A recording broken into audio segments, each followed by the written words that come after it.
Assalamualaikum warahmatullahi wabarakatuh. Apa kabar anak soli dan solihah? Tetap semangat kan? Yuk sebelum belajar kita murojaah dulu, sholat duha, dan jangan lupa yang belum sarapan, sarapan dulu ya nak. Sebelum membahas kisi-kisi penilaian harian yang kedua, mari kita berdoa dulu sebelum belajar. Bismillahirrahmanirrahim. Raditu billahi rabba wa bil islami dina wa bi muhammadin nabiyya wa rasula.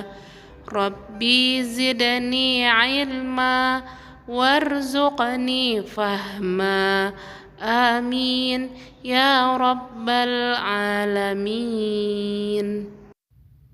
Anak soli dan solihah, hari ini kita akan membahas kisi-kisi penilaian harian 2 tema 5E, muatan pelajaran IPA, Bahasa Indonesia, IPS, dan PPKN. Dengan kompetensi dasar KD IPA 3.5, Bahasa Indonesia 3.7, IPS 3.1, dan PPKN 3.4, SBDP 3.2. Berikut ini rangkuman materi IPA tentang ekosistem. Masih ingatkah anak-anak tentang komponen pembentuk ekosistem? Ya, benar.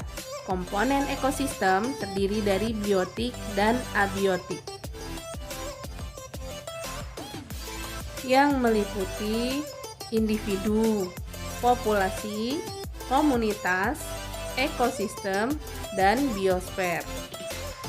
Hubungan antar makhluk hidup terjadi pada ekosistem.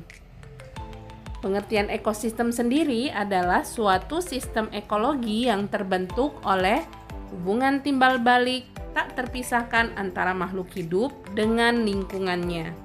Selanjutnya, kita juga membahas tentang rantai makanan, yaitu hubungan makan dan dimakan antar makhluk hidup.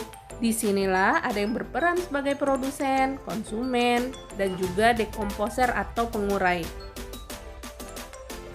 Perhatikan gambar berikut ini. Hubungan antara produsen, konsumen dalam suatu ekosistem disebut sebagai jaring-jaring makanan. Nah, yang terakhir kita telah membahas tentang keseimbangan ekosistem. Keseimbangan ekosistem bisa karena faktor alami yang berupa bencana alam, bisa juga karena faktor manusia. Perhatikan bagian berikut ini. Muatan pelajaran berikutnya bahasa Indonesia, menentukan ide pokok suatu paragraf dan karangan non-fiksi. Ide pokok paragraf jika kita ibaratkan adalah otaknya paragraf. Letak ide pokok paragraf berada di kalimat utama paragraf tersebut. Dengan demikian, ide pokok merupakan subjek dan predikat dari kalimat utama. Kita juga mempelajari tentang karangan non-fiksi. Karangan non-fiksi adalah sebuah tulisan atau karangan yang dihasilkan dalam bentuk cerita nyata. Dapat berupa cerita kehidupan sehari-hari yang dituangkan dalam bentuk tulisan. Selanjutnya kita masuk ke muatan pelajaran IPS tentang kondisi geografis Indonesia. Anak soli dan solihah, Indonesia sebagai negara maritim. Negara maritim adalah negara yang memiliki daerah perairan lebih luas daripada daerah daratan. Letak geografis Indonesia sebagai negara maritim berpengaruh secara ekonomi, sosial, budaya, dan juga transportasi. Ayo dibuka kembali tentang kondisi geografis Indonesia dan pengaruhnya pada video sebelumnya. Selamat belajar. Selanjutnya, muatan pelajaran PPKN, manfaat persatuan dan kesatuan. Nah, anak-anak masih ingat kan perjuangan Bung Tomo? Ayo baca kembali di buku tematikmu 5E halaman 20 sampai 22. Dan baca kembali upaya untuk mengatasi ancaman terhadap persatuan dan kesatuan Indonesia di buku tematik 5E halaman 31 sampai 32. Nah, sampailah kita di penghujung pembelajaran PPKN tentang menjelaskan semangat kekeluargaan dan gotong royong di kehidupan sehari-hari di rumah.